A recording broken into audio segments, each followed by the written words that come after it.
Bienvenidos a Velum, un podcast sobre guerra, episodio 2, ¿es la guerra natural? Soy Raúl Cepeda, soy el del habla, y como se habrán dado cuenta, desde el episodio anterior no había estado presente por un largo tiempo. Estoy enmendando ello, y se trata esencialmente de que estaba terminando mi tesis doctoral, que trata sobre la guerra contra las drogas en México. Entonces me disculparán, pero hay algunas cosas que tienen más importancia que este podcast. Pero no lo olvidé. Y sé que hubo algunas personas que me buscaron. Y entonces es tiempo de retomar el trabajo que estamos haciendo. Bueno, entonces, es la guerra natural. Vamos a comenzar discutiendo este tema el día de hoy. En la filosofía política clásica hay dos versiones del ser humano. El bondadoso, que ha sido tornado en terrible a lo largo de la vida, y el que nació terrible y que fue tornado en un ser humano bondadoso. Las dos teorías del contrato social que han dado a pie una constante pelea entre filósofos, sociólogos, biólogos, psicólogos, y hay dos autores que están detrás de esta gran disputa. Son ambas mitologías muy poderosas, pero insisto, mitologías. Por un lado, Jean-Jacques Rousseau escribió en El discurso sobre el origen y fundamentos de la desigualdad entre los hombres que el buen salvaje era el protagonista de los seres humanos errantes antes de la civilización moderna. Todos eran iguales. Hasta que en algún momento, en el nacimiento de lo que hoy conocemos como las sociedades estacionarias, es decir, que no erraban, sino que se quedaban y iniciaban la agricultura en un lugar, unos tomaron las tierras a su nombre y acumularían poder y fortuna, creando desigualdad y desconfianza. Para Jean-Jacques Rousseau, la propiedad privada hizo al humano más terrible, egoísta, violento. En cambio, Thomas Hobbes en El Leviatán o la forma, materia y poder del Estado eclesiástico y civil, dice una historia aparte muy similar, pero al revés. Cuando algunos intentaron asaltar a otros, en este particular caso, de nueva cuenta, la propiedad privada, era necesario crear el Estado, porque todos eran una amenaza para todos. Insisto, ambas son mitologías. La arqueología y la antropología física moderna siguen discutiendo abiertamente cómo eran los humanos desde sus inicios. El problema es que ambas mitologías han insertado una poderosa idea: la agresión, y la guerra como escala magnífica de esta es natural al ser humano. Nacimos con ella. Hobbes y Rousseau no nacieron en la época de la antropología moderna, en la que teníamos acceso a la genética, a la historiografía económica. Incluso ambos nacieron antes de Charles Darwin, quien en El origen de las especies trató de hacer una interpretación que hoy conocemos como la evolución, que es que el más apto en las especies es el cual evoluciona. En cambio, a partir de una interpretación moderna de ambos filósofos, muchos han tratado de atribuir a ellos que habían hecho una especie de narración sobre la evolución, y que con eso había un origen connato, natural, de la evolución humana. Estos dos campos de la discusión permanecen hasta el día de hoy, con caras diferentes, con personajes diferentes. Por un lado tenemos a los optimistas que creen que el ser humano es una especie cooperante e incrementalmente pacífica. Por otro lado tenemos a quienes insisten que la agresión no ha dejado nuestros cuerpos, a pesar de que hay estados y un orden internacional. Unos apuntan al declive de las muertes y las guerras en el siglo XX. Otros al aumento de las guerras civiles, los homicidios y la reciente guerra en Europa. No importa en qué siglo escuchen esto. Pero el debate necesita ser desenmarañado. Hay muchas cosas que intervienen en ambas interpretaciones. Me iré a una guerra muy concreta para explicar este debate. Pero esta guerra no es entre humanos.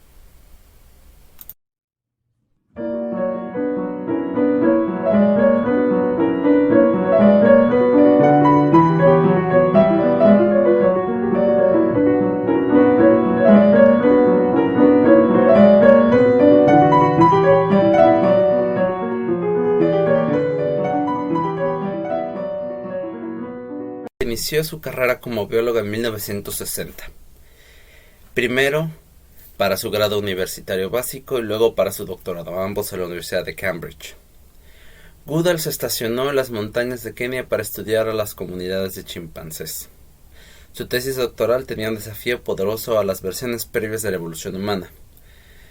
Nuestra capacidad de hacer instrumentos es la clave de cómo pasamos de cazadores errantes a agricultores estacionarios, dicen las teorías. Goodall dijo que esto era falso.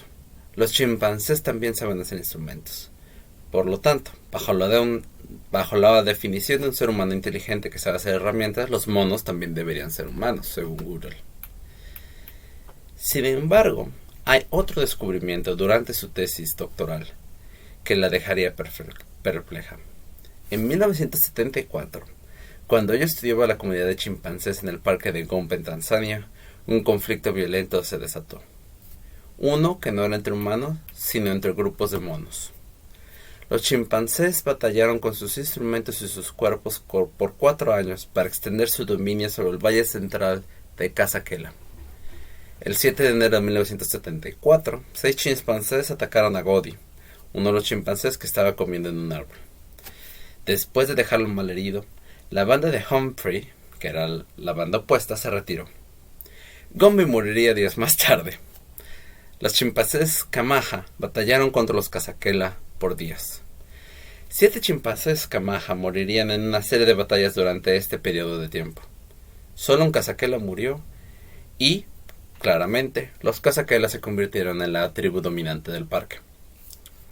Goodall relató estos acontecimientos con horror en sus memorias publicadas en 1990, en particular el caso de un infanticidio canibalístico en dichas comunidades. Si una especie animal cercana a los humanos podía cometer guerras, entonces había algo genético en los humanos sobre las guerras, un gen egoísta, como diría Richard Dawkins. El historiador Ian Morris publicó su libro War, What's It Good For?, que responde a una canción de Edwin Starr en 1970 que les recomiendo mucho. Morris entra en directo a la provocación sobre la narración de Goodall y toma un paso todavía más audaz. Para Morris, la guerra es necesaria para la evolución humana. Es natural porque permite la competencia, y la competencia violenta permite la organización colectiva que luego sería necesaria para la formación de sociedades complejas. Tanto para Ian Morris, Richard Dawkins y Jane Goodall, hay algo evolutivo en la guerra. Tiene una función de reproducción de grupos sociales, los cuales se vuelven dominantes, y posteriormente, con esta dominación, pueden invertir en el desarrollo de maquinaria y tecnología todavía más compleja. Ian Morris reconoce que Goodall y Dawkins no necesariamente probaron que la agresión violenta organizada es natural, o que es evolutiva, pero que es una hipótesis factible. Morris toma un paso adelante y dice: la historia económica lo demuestra. Las sociedades que han ganado guerras territoriales se han expandido y han permitido el avance humano. Es lo que argumentaría, por ejemplo, Jared Diamond para el caso de Roma. Aunque Jared Diamond también reconoce que la expansión militar es una amenaza a la continuación de las civilizaciones avanzadas, porque éstas atraen a sí mismas múltiples enemigos en su contra. ¿Por qué una especie que podría cooperar y usar su inteligencia tendería a la agresión? Algunos han tratado de responder, entre ellos Mark Van Vugt de la Universidad de Ámsterdam. De nuevo, regresando a la idea de la competencia evolutiva de Darwin, Van Vugt dice que hay otra razón. Hay una intencionalidad reproductiva de los machos de esta especie, la humana. La idea básica de la biología evolutiva es que la supervivencia de una especie depende de la diversidad genética. Más reproducción, más diversidad, mejores genes. Aunque hay poca evidencia genética de que el humano ha cambiado a partir de estos 2.8 millones de años, el Homo habilis que hoy conocemos, la teoría detrás de Van Vugt es que la reproducción de testosterona creó la necesidad de competencia agresiva para la reproducción, y por lo tanto la, entre comillas, necesidad de tener más mujeres para procrear. Insisto, las comillas. En esta teoría, el hombre sería más atractivo si lograba cierto liderazgo comunitario, indicando para Van Vogt que las hembras de las especies veían en los genes del hombre cierta aptitud para la reproducción. Es decir, hay una teoría sexual detrás de la agresividad humana. Es la hipótesis que Van Vogt dijo era el guerrero reproductivo. Se ha preguntado sobre la naturaleza de la violencia en el ángulo de la psicología también. Más que la psicopatía, que es movimientos extremos de la psicología humana o desbalances químicos, los humanos tienden a dañar naturalmente a otros humanos. Hay dos famosísimos experimentos conducidos hace años que intentaron dar respuesta. Por un lado, el famoso experimento de la prisión de Stanford que desarrolló Philip Zimbardo. Zimbardo recolectó un grupo de estudiantes para participar. Unos tendrían un rol, ser guardias en una prisión, y los otros serían prisioneros. Posteriormente serían dejados en las instalaciones de esta prisión ficticia. El experimento se dio en Palo Alto, California. En el primer día, todos los participantes del experimento fingirían la detención de los prisioneros en la calle y serían llevados a una prisión, como si fueran cualquier otro tipo de prisioneros. Zimbardo actuaría como el jefe de los guardias y la instrucción para todos los demás era mantener el orden. El primer día los nuevos prisioneros, que ya estaban vestidos como tal, se rebelarían y los guardias usaron extintores de fuego para calmarlos y restaurar el orden de la prisión. El segundo día los guardias desnudaron a los presos y les quitaron los colchones donde dormían. El tercer día los guardias daban recompensas a los buenos presos con un tiempo en una celda un poco más digna. El preso Douglas Corpy, uno de los estudiantes que participó en este experimento, entró en una crisis mental. Pidió ayuda y Zimbardo lo liberó. El cuarto día, varios presos rebeldes comenzaron a pelear entre ellos, lloraron, se gritaron entre sí. El quinto día, los presos tuvieron una visita familiar y los observadores externos vieron con horror que los guardias ponían bolsas sobre sus cabezas. Muy parecido a Upgrade, si ustedes me preguntan. El experimento terminó el día siguiente. Zimbardo clamó: los seres humanos son naturalmente capaces de ser violentos en poco tiempo si no hay mediadores. El ser humano hobbesiano estaba ahí. Años antes, Stanley Milgram hizo otro experimento. En 1961, él invitaría a un grupo de personas a una sala. Unos estarían atados a una máquina que causa toques o electrocutación. Otros serían aprendices de operador. Luego, un instructor dejaría al aprendiz usar la máquina. El aprendiz creyó que era una simulación, pero posteriormente se dio cuenta que él podía electrocutar a las personas que estaban atadas a la máquina. El instructor le pediría al aprendiz seguir electrocutando a la otra persona, pero en cada ocasión con más voltios. El resultado fue abrumador. El 66% de los aprendices electrocutaría hasta con 450 voltios a las personas en la otra parte de la sala cuando les daban instrucciones. Milgram diría que los humanos no solo son capaces de dañarse, sino también, bajo ciertas instrucciones, son capaces de hacerlo de maneras organizadas, solo para quedar bien con el instructor o con alguna figura de autoridad. Voy a discutir estos estudios con opositores importantes, pero quiero dejarles una idea. En los años 70, el hombre hobbesiano había sido descubierto y la versión más oscura del humano como perpetrador de crímenes y violencia quedaba al descubierto. Ian Morris usó el ejemplo de las amenazas nucleares entre la Unión Soviética y Estados Unidos como demostración de que el ser humano era capaz de las peores atrocidades. Estamos hablando de experimentos que sucedieron para probar por qué hubo genocidios, en este caso el Holocausto después de la Segunda Guerra Mundial. Entonces, prácticamente, para Morris y para muchos, la única capacidad que tenemos del abismo nuclear o de cualquier otra gran atrocidad es controlar nuestros impulsos, que cada quien de estos investigadores sostiene son naturales.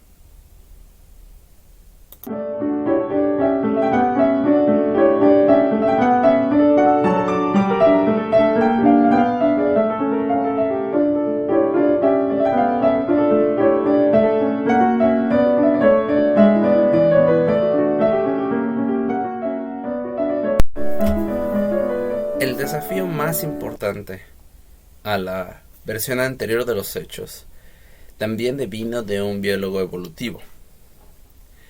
Pero antes de ir con él, vale la pena revisar los datos que él cita.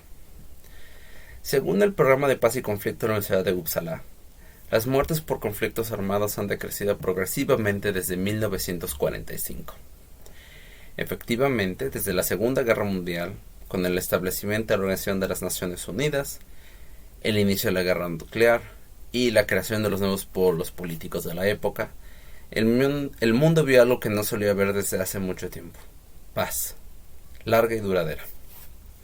Steven Pinker llamó al optimismo, incluso fue mucho más audaz. Pinker sostiene que desde la antigüedad hasta nuestros días, el siglo XX y parte del XXI, el libro fue escrito antes de la guerra en Ucrania, no importa qué guerra en Ucrania estén hablando, habíamos tenido décadas pacíficas y todas las formas de muerte en combate estaban en franco descenso. Pinker dijo que esto era un logro evolutivo de la humanidad. Tanta violencia resultó improductiva y los mejores ángeles de nuestra naturaleza estaban reinando sobre la humanidad. En realidad, los seres humanos somos buenos, solo que teníamos que darnos cuenta, y que la guerra era una desviación que tenía que ser evolutivamente superada. Pinker trajo un viejo debate a relucir entre los académicos de relaciones internacionales. Si el nuevo orden político de la posguerra trajo paz, entonces era lo que la humanidad estaba buscando. Nils Peter Gleditsch convocó una serie de académicos para discutir sobre si en serio el fin de las guerras estaba cerca. Insisto, esto fue antes de la guerra en Ucrania.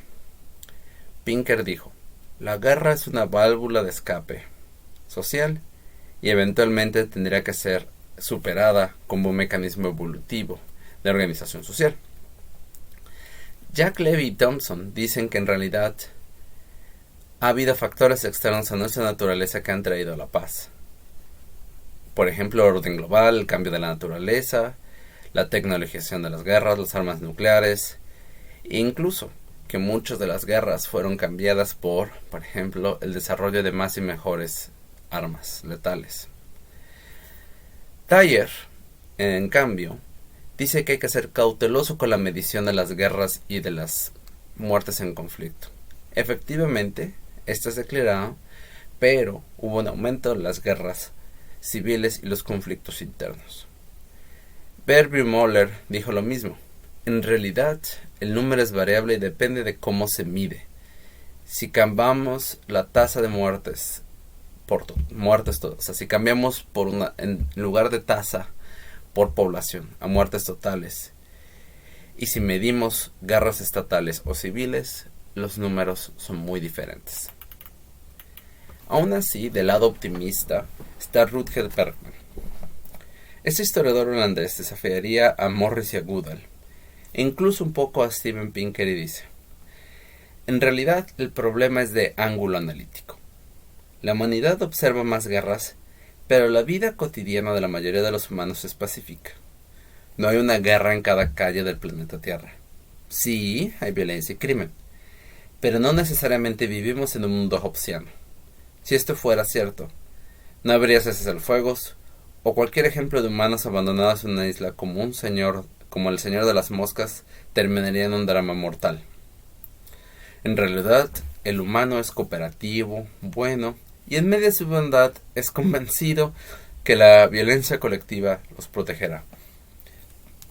En otros términos, coincidiendo en parte con Hannah Arendt, cuando ella escribió sobre el juicio a Eichmann, uno de los perpetradores del genocidio y el holocausto en la Segunda Guerra Mundial, en cierto contexto particular, cometer actos de violencia depende más de las condiciones organizacionales que hacen parecer que dichas muertes son justas.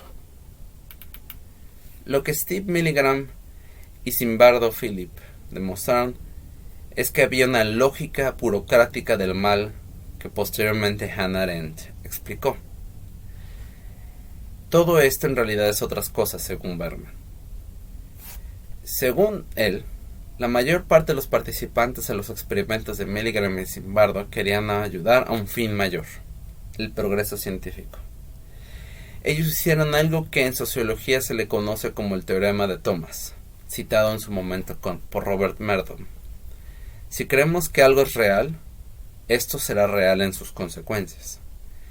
Los humanos actuamos según nuestras creencias, y ese fue el caso de los dos experimentos. Se les instruyó a ser violentos para entender al humano, y ellos actuaron como ser humanos violentos para demostrar lo que los experimentos ya estaban indicando.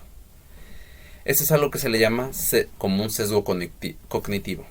En lugar de aceptar el experimento sin saber su contexto, los participantes actuaron como los psicólogos querían que ellos actuaran.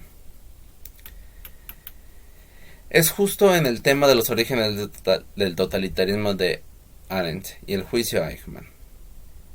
Para ella, la violencia es estrictamente contextual. Paradójicamente, todos podemos cometer actos de violencia si las condiciones nos hacen creer que debemos cometerlos. La sociedad alemana fue convencida antes de la Segunda Guerra Mundial de la amenaza judía. ¿Por qué? Porque el antisemitismo es una ideología que hace a todos creer que efectivamente hay una amenaza. Adolf Eichmann, este hombre de mediano rango de la burocracia nazi que creía que para evitar la amenaza judía y para avanzar su carrera, lo que tenía que suceder era el Holocausto, lo que ellos entendieron en su momento como la solución final. Quizás dando algo de crédito a Milgram, pero no del todo. Rutger Bregman dice: el humano coopera todo el tiempo y comete actos de maldad solo en ciertos contextos. Da un ejemplo en su libro Humankind, de un experimento natural. Un grupo de niños quedó abandonado en la isla de Tonga, en el sureste de Ata. Estos niños estaban pescando sin adultos en una balsa y la corriente se los llevó. Justo el escenario que el escritor William Golding escribió para el famoso libro El Señor de las Moscas. Si ustedes leyeron el libro, sabrán que los niños perdidos en la isla de esta novela tornaron egoístas y violentos. Sin embargo, los niños que terminaron varados en Ata hicieron un jardín comunitario y criaban pollos entre todos. Uno de estos niños se lastimó la pierna en esta isla mientras estaban abandonados y los otros lo asistieron. Cuando el gobierno de Tonga encontró a los niños en la isla, lo que encontraron era una comuna pacífica.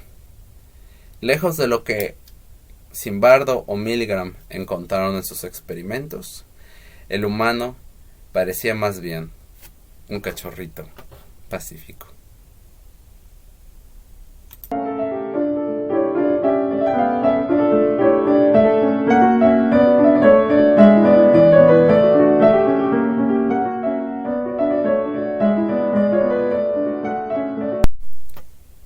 ¿Cómo hacemos sentido de estas dos narrativas? El ser humano terrible y el ser humano pacífico. En cierto sentido ambas son ciertas. Ha habido guerras, genocidios y violencia organizada. Es el objeto de este podcast. Y en muchos sentidos la historia humana se organiza a partir de estos eventos, como vimos en el episodio anterior. Creo que las mejores respuestas a estos problemas la han dado Bowles, Hintis y David Adams. David Adams ha coordinado una red de cultura de la paz desde hace varios años. Su trabajo de activismo por la paz inició a partir de unos estudios que él hizo sobre las diferencias psicológicas y neurobiológicas entre hombres y mujeres. Una de las preguntas centrales de los estudios de violencia era que la violencia parece siempre estar cargada hacia los machos de nuestra especie. Al revisar las diferencias a lo largo de las especies, Adams no encontró una raíz neurobiológica que pudiese atribuir tanto a las mujeres como a los hombres de la especie una forma de agresión. Recientemente, en un metaestudio de 2021, las diferencias de la estructura cerebral entre hombres y mujeres apenas alcanza a explicar el 1% de las diferencias estructurales en la formación de las redes neuronales.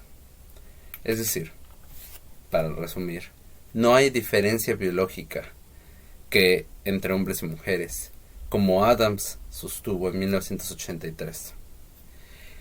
No quiere decir que no hay diferencias entre hombres y mujeres, naturalmente, sino que estas no son innatas al cerebro y que dependen esencialmente de ciertos equilibrios hormonales, pero no cerebrales.